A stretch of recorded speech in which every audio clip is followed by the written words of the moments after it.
Nossa história, né, dos nossos pais, dos nossos avós, não foi de escolher a carreira. Foi simplesmente aconteceu, né? Ah, por que você trabalha com isso? Poxa, não sei, me chamaram e eu fui.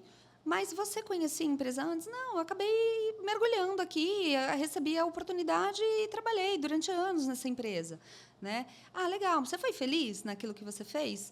Ah, sim, não. A gente encontra de tudo, né, Carlos?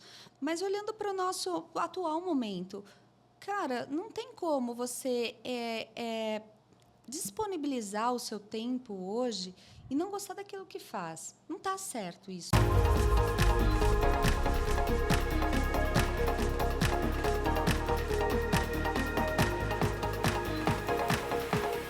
Fala, jovem! Sou o Carlos Henrique, estamos começando mais um Pra Frente Cast. E antes de eu apresentar essa minha convidada de hoje, eu vou pedir para você deixar aqui nos comentários a sua sugestão de temas ou convidados para participar aqui do podcast com a gente, tá?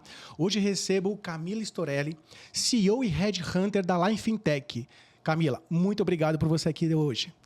Eu que agradeço o convite. É sempre uma honra fazer parte dessa troca com você e conseguir compartilhar, né, informações importantes para o mercado, necessária para muitos profissionais, né, que estão aí em busca de novas oportunidades ou até mesmo enquadramento de uma carreira ideal.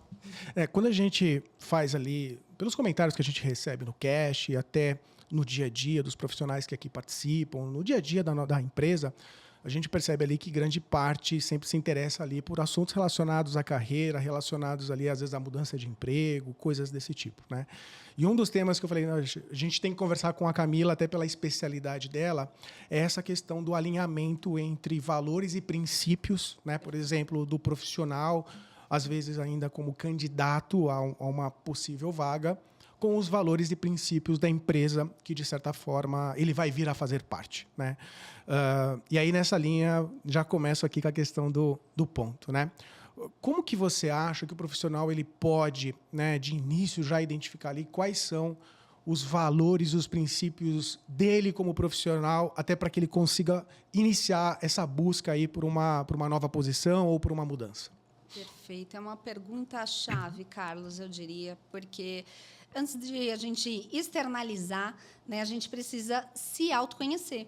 Entender o que você realmente gosta, né? Qual é o ambiente que você gostaria de despender o seu dia, né? 8 horas, pelo menos, do seu dia, dentro de uma marca, dentro de uma empresa. Sobre o que você quer falar todos os dias.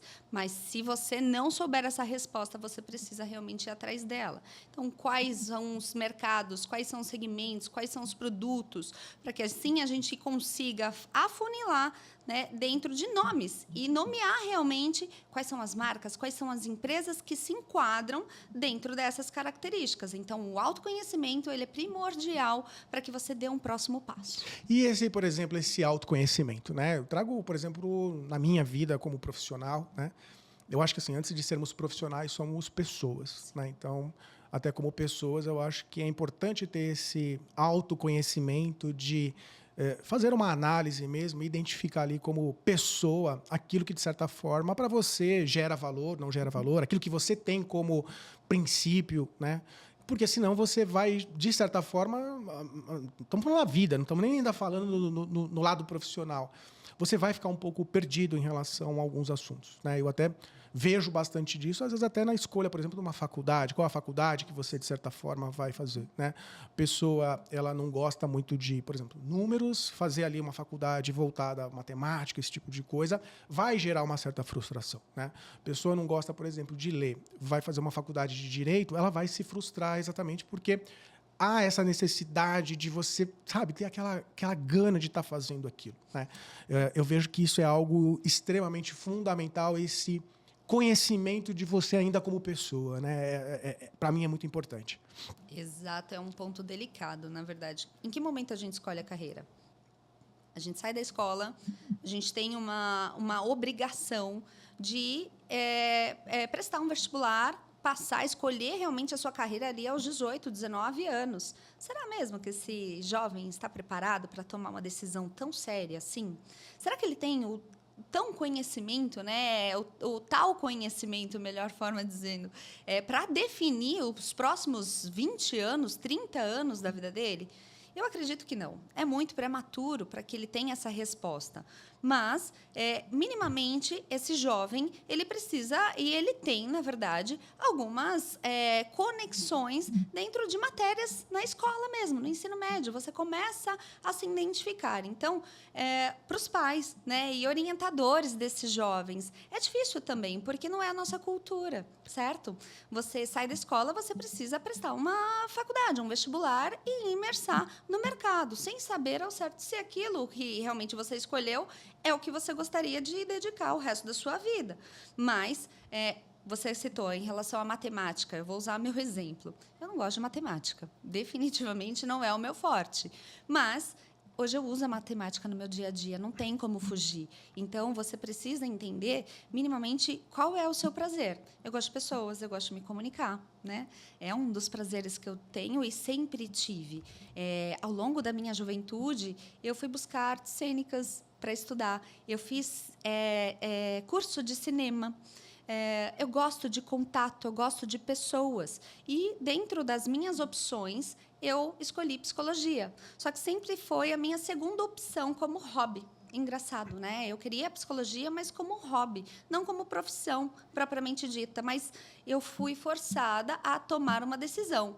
E quando eu realmente olhei para esse cenário, eu falei, cara, por que eu tenho que escolher outra área e não aquela que eu realmente gosto, né, de falar, de estudar, de mergulhar? Então, eu fui para a psicologia sem entender que eu tinha um mundo de opções, um leque de opções dentro da psicologia.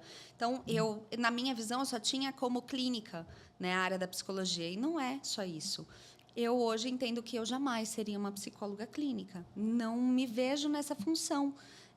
Eu acho que é uma responsabilidade tremenda olhar para o outro e orientar dentro da vida pessoal dele aquilo que ele pode fazer ou não. Não é sobre isso, né? É sobre carreira mesmo. Mas a vida também me forçou a tomar outras decisões. Então, eu, muito jovem, engravidei aos 19 anos e me vi já responsável por vida. Então, poxa, dentro da minha faculdade, psicologia, se eu fosse para a clínica, talvez eu teria o sucesso financeiro que eu precisava naquele momento? Não. Então, eu fui entender, dentro da minha área, quais eram as minhas opções e de uma forma muito rápida. E eu identifiquei o RH. Ainda no RH, é um leque gigantesco. Então, dentro do RH, o que eu gosto de fazer? Poxa, o recrutamento e seleção me encantou. Eu fui estudar a psicologia, eu fui estudar dentro da minha área quais eram as opções para que eu realmente mergulhasse na melhor. E RH, existe treinamento, desenvolvimento, recrutamento e seleção, departamento pessoal. Cara, vamos falar de departamento pessoal por número, é psicologia, né? Não vou entrar nessa área. O recrutamento, eu ouço vidas. Eu ouço famílias, eu ouço propósitos. E aí, sim, aquilo me encantou, né? Não é uma questão somente de carreira, é aquilo que eu realmente me identifiquei para fazer todos os dias para o resto da minha vida. E ainda em recrutamento e seleção, a gente abre um leque gigantesco. Então, olha só, a importância do autoconhecimento, né? A importância do saber aquilo que você gosta realmente. Então, de artes cênicas para psicologia, é uma bifurcação bem grande. Mas, no final, a gente está falando sobre o quê? Pessoas. Ainda comportamento, né? Artes cênicas é o quê? Comportamento. Então, é importante como é que essa pessoa, como é que esse jovem ele pode se estudar, como é que ele pode se autoconhecer. E a gente vai realmente abrindo esse leque, mostrando as áreas que, dentro das competências dele, dentro das características pessoais, ele pode se performar melhor. Não, é bem interessante, até na sua fala, porque às vezes a vida ela exige isso da gente, né? Então, olhando ali, por exemplo, para o meu primeiro emprego, ele não surgiu ali com base, ele surgiu muito mais na base de uma necessidade, obviamente, acompanhado de uma vontade de querer ter ali o primeiro emprego, mas não foi numa linha de, cara, o que eu gosto de fazer, como que eu gostaria de fazer, porque eu ainda não tinha ali uma perspectiva do que seria o mercado de trabalho, né? O grande desafio ali já era entrar no mercado de trabalho, né, antes de eu começar a pensar naquilo que eu gostava ou não gostava, né? Vamos colocar dessa forma. Mas eu vejo que até mais forte do que, às vezes, até na primeira, vamos dizer assim, no primeiro emprego, que às vezes isso aí passa um pouco despercebido, exatamente até pela essa necessidade da gente buscar essa primeira colocação, mas, em regra, ali, depois dessa primeira, a gente já começa a identificar como que é cada um dos profissionais no mercado de trabalho, aquilo que, de certa forma, as nossas características, aquilo que, de certa forma, entendemos como positivos ou pontos a desenvolver, né? Nessa situação, o que você vê do profissional, né, que está nessa situação?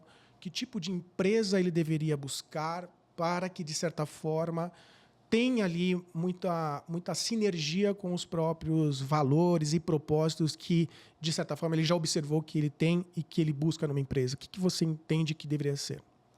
Mais uma vez, é muito individual. Vamos falar de recrutamento novamente.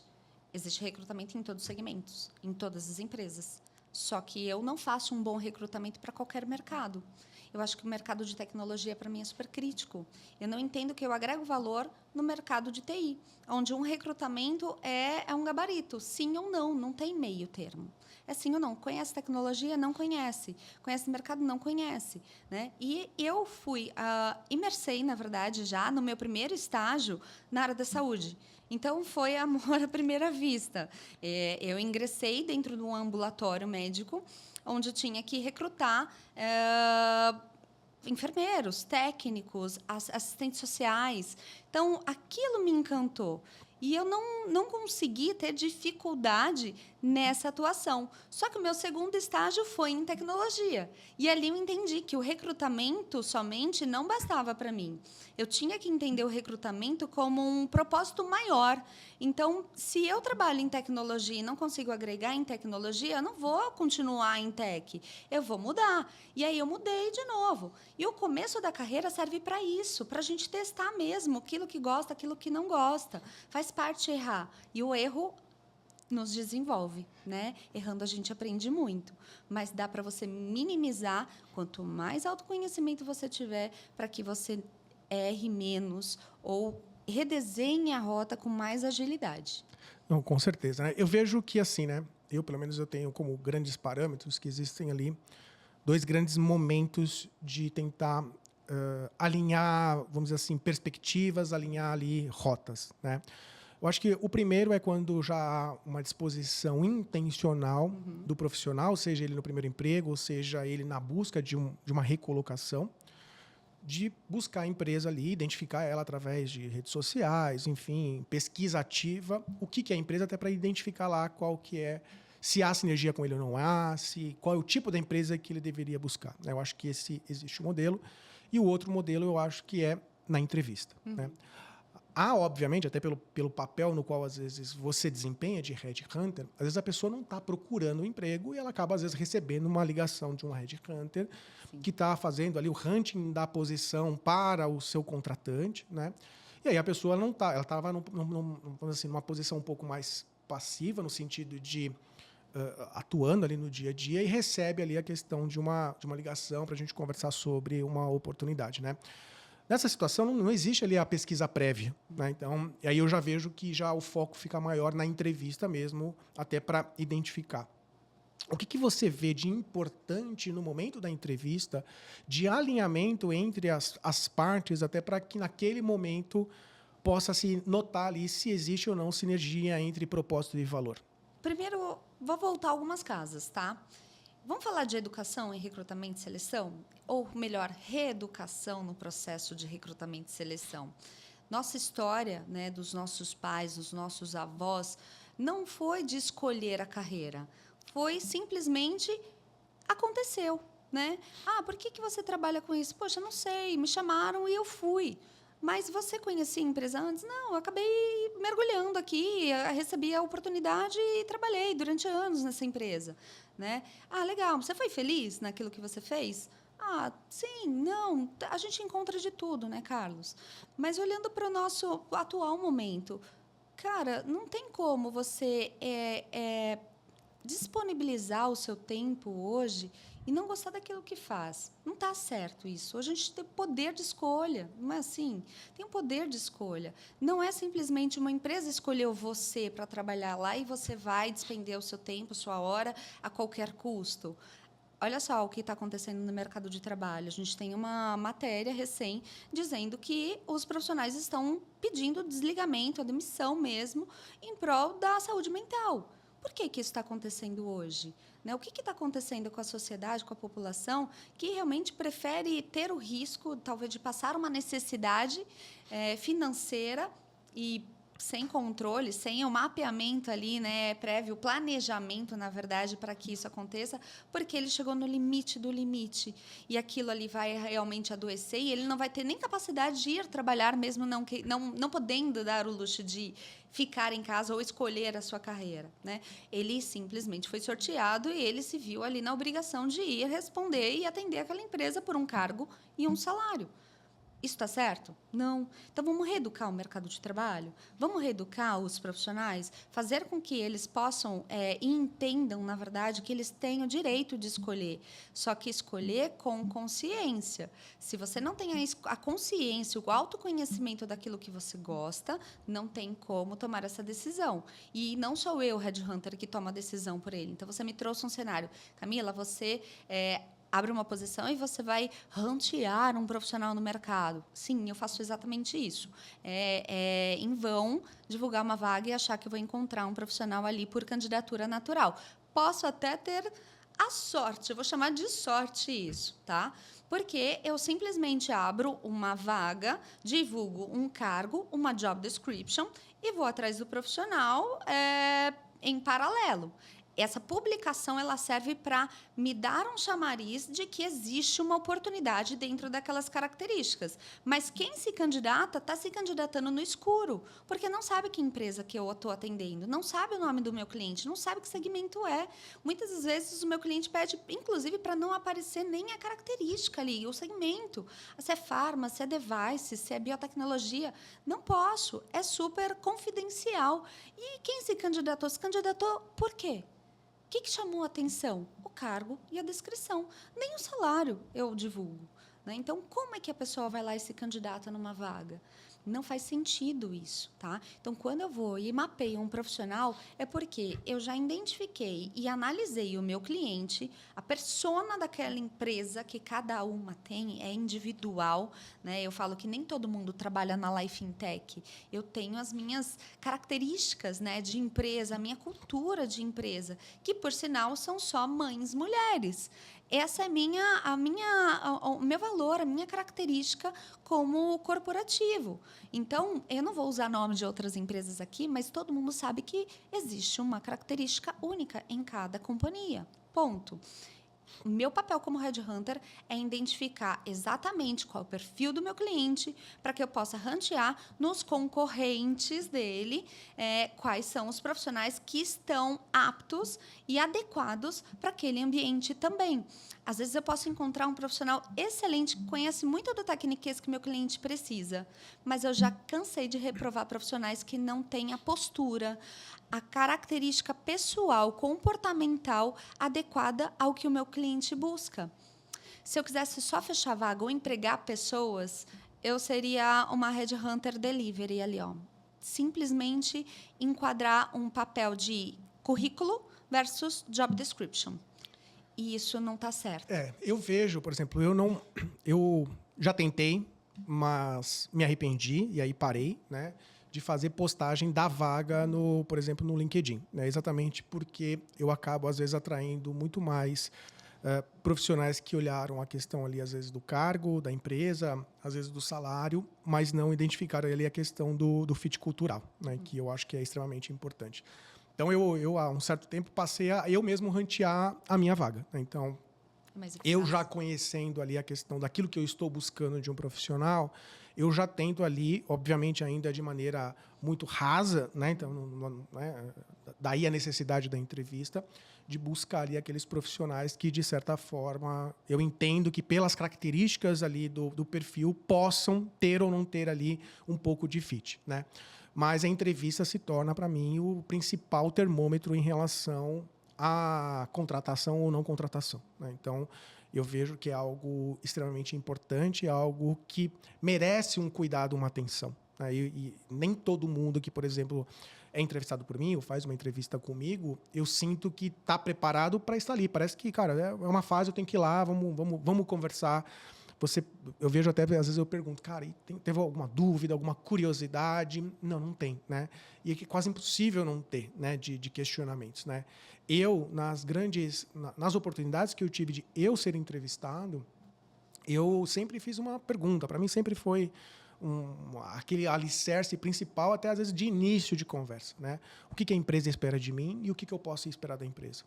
Porque eu concordo com você, não é a empresa escolher o profissional, é a empresa escolher o profissional e o profissional escolher a empresa. Excelente. Isso vai economizar muito tempo, o trabalho e saúde mental, tanto de quem está sendo contratado, quanto da pessoa que está contratando, né? Porque não existe, vou colocar aqui do lado do contratante, né? Não existe nada mais broxante do que você identificar um profissional que aparentemente preenche todas as características necessárias num processo, às vezes, de entrevista, e no dia a dia não entrega nada daquilo que, de certa forma, vamos dizer assim, prometeu na entrevista, né? Então, você identifica ali características, mas no dia a dia aquilo não acontece, né? Então, na entrevista, o que você traz ali de perguntas ou algumas percepções, enfim, visões, exatamente para evitar esse tipo de situação, de surpresa quando está começando, para no momento da entrevista a gente já ter ali praticamente tudo alinhado de uma forma muito mais tranquila.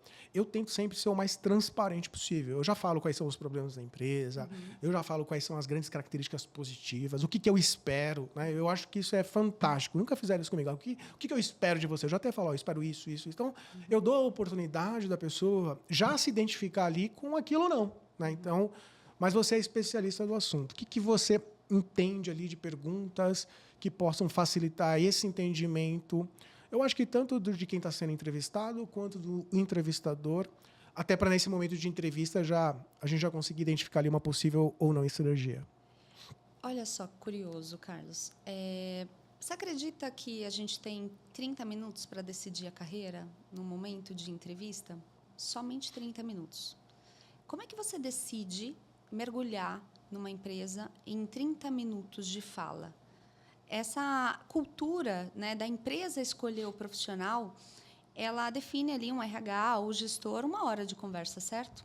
Só que em 1 hora de conversa, você não tem 1 hora de fala para você se apresentar e questionar. Você tem 30 minutos. 30 minutos seu, 30 minutos do gestor, do requisitante, né? Dividindo bem, né? Ali 50-50. Que muitas das vezes você tem um gestor ansioso que quer mais vender a vaga do que conhecer o próprio candidato. E aí o candidato, de 30 minutos que ele tem para se apresentar, passa para 20. Em 20 minutos, não tem como. Ele se coloca ali no papel de se vender a qualquer custo. Mas ele não sabe para que ele está se vendendo, para quem ele está se vendendo, né? O que ele quer saber sobre a empresa. Você pergunta, tem alguma dúvida? Claro que ele não vai ter, ele não sabe nem do que se trata a companhia, porque é a empresa que ligou e procurou ele. Então, ele precisa ter essa visão de que ele tem o poder, ele tem o direito de mapear quais são as empresas que ele realmente gostaria de trabalhar. Porque eu duvido que um cara que queira trabalhar naquela companhia não tenha curiosidade sobre a marca, sobre a companhia, sobre a empresa, sobre o gestor, sobre a área, sobre os projetos. Eu duvido.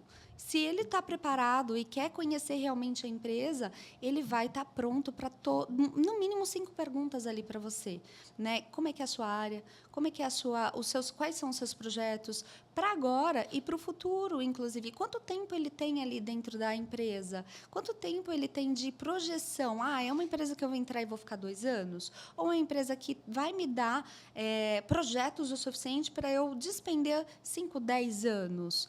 Antigamente era assim, né? Você tinha profissionais mais estáveis na empresa. E aí eu vou dizer que, por cultura, mais uma vez, ele tinha que entrar e ficar. Não tinha nem opção de sair mais, porque ele foi sorteado por aquela empresa. E como é que ele vai ser ingrato de pedir o desligamento? Não, ele tem que aguentar e firme e forte, até o fim. Né? Até que a empresa tome a decisão de desligá-lo, porque pedir o desligamento também era surreal. Isso não existia, não tinha esse direito. Né? E hoje não, as pessoas já estão mais maleáveis, né, para essas decisões, mas ao mesmo tempo é preocupante essa tomada de decisão de entrei, não conhecia, agora conheço e não gostei, vou sair ou não vou sair. Por que o mercado está doente, Carlos? Porque tem muita gente que está numa cadeira que, sim, estava ali com o cargo e com a descrição correta, porém não compatível com o propósito e cultura e ambiente da companhia. Então, aquilo fica insustentável. Ele vai pedir para sair ou ele vai ficar? Vai ficar, com certeza. Por quê? Até pela falta de opção dele, que ele não vai nem querer correr atrás, né? Ele está acostumado já com aquela posição. Ele não sabe o que ele quer. Exatamente. Ele não desconhece. Ele não sabe por que aquilo não está dando certo. Ele não tem a visão que aquela empresa talvez não fosse para ele desde o início. É uma mãe de família e ela precisa viajar. A empresa vê o potencial na Ana. Não na mãe Ana, na esposa Ana, é na Ana. Então, a Ana sabe e ela vai me entregar aquilo que eu preciso. Mas eu não avisei ela que ela vai precisar viajar, que ela vai precisar se disponibilizar, ou que tem um projeto daqui a um mês que isso vai acontecer. E aí, a Ana entra na empresa, ela vai entregar aquilo que foi prometido, encargo e descrição de atividade, e aí vem a surpresinha ali, um mês depois que ela fez a decisão de ingressar naquela companhia, dizendo, olha, você tem viagens agora. Mas, espera, eu não posso viajar. Você não me questionou se eu tenho essa disponibilidade em entrevista. A empresa ela pode ser egoísta nesse sentido, porque ela não quer saber do seu pessoal, ela quer saber do seu profissional. Está mudando um pouco hoje em dia. Tá? Eu vejo uma mudança corporativa numa investigação mais do RH e não dos gestores diretamente em minimizar esse risco, mas ainda é muito falho. O RH ele quer o quê? Fechar uma vaga. É o papel da recrutadora ali. Ela tem 10 posições, 15 posições, isso falando de número baixo, né? Para trabalhar e para fechar. Ela tem uma SLA a cumprir. Ela tem 1 hora de entrevista para cada candidato. Então, entende que, olha, é cada um por si dentro desse contexto? E você, profissional, como é que você se resguarda, né? Você se cuida dentro desse cenário que você encontra? Então, você tem que estar preparado, sim, e entender. Olha, nunca pensei em trabalhar nessa empresa, mas deixa eu entender e conhecer ela antes de entrar. Como é que eu mapeio esse risco? Então, não conhecia essa marca. Tem muitas startups por aí hoje em dia, né? Tá mais difícil ter essa definição de escolhas. Mas, ao mesmo tempo, nada te impede de você investigar antes de ingressar na empresa, para que você possa mapear o ônus e bônus. Não tem mundo ideal, não tem um mundo fantástico de Bob ali, empresa maravilhosa, que todo mundo é feliz. Não. A posição aqui é que você escolha o seu difícil. Né? Então, dentro desse ambiente, nós temos ônus e bônus. Você está disposto a mergulhar nesse ônus aqui que está propondo? Né? Então, você tem uma empresa de resultados agressivos. Você é um profissional de entrega agressiva também? Ou você é mais passivo? E aí? Você está disposto a ser agressivo? Se você não tem essa competência hoje, mas você está disposto a se desenvolver para entregar aquilo que aquela empresa que você tanto admira precisa, né? Isso é individual, Carlos. Mais uma vez, não dá para a gente escolher pelo profissional. Meu papel como mentora, headhunter, é trazer o máximo de clareza dentro do que eu identifiquei do meu cliente nesse ônus e bônus, para que o meu candidato tenha poder de escolha. Eu falo para o meu cliente que eu encontrei o profissional que ele gostaria de contratar, mas o profissional não quer trabalhar na sua empresa. O meu cliente ele fica pasmo quando eu trago isso. Como assim não quer? Por que não quer? Qual foi a justificativa? Olha, hoje, dentro do momento dele, de vida, ele não está disposto a isso, aquilo outro. E faz parte, né? O cliente ele tenta, inclusive, até moldar ali para encaixar aquele profissional que ele quis. Mas, poxa, o meu papel aqui também é orientar o meu cliente, é falar, olha, eu acho melhor não. Não faça, não força. Não dá para você encaixar. A gente brinca isso desde a infância, né? Quem nunca teve aquele brinquedinho ali que tem a bolinha, a estrelinha, o Sim. triângulo para encaixar ali O quadradinho no redondinho. quadradinho. Exato, não entra, não adianta você empurrar. Não é assim que funciona. Todo mundo tem o seu lugar, todo mundo tem a sua persona. E os valores, eles precisam... Você casa com uma pessoa que você conheceu hoje? Não. Como é que você entra numa empresa que você simplesmente teve 1 hora para conhecer e sai daquela entrevista com aquelas informações e toma a decisão simplesmente por um cargo e um salário? E aí, no dia a dia, você descobre que aquela marca maravilhosa que você olhava de fora não é nada daquilo lá dentro. É frustrante. E aí ele vai ficar. Como você comentou, né? Ele vai sair ou ele vai ficar? Ele vai ficar. Sim. Eu aposto sempre, tanto no momento da entrevista, quanto no momento de contato de LinkedIn, quanto até no dia a dia profissional, pelo diálogo, né? Sim. Eu acho que o diálogo franco, sincero e mega transparente, ele evita um monte de problemas, né?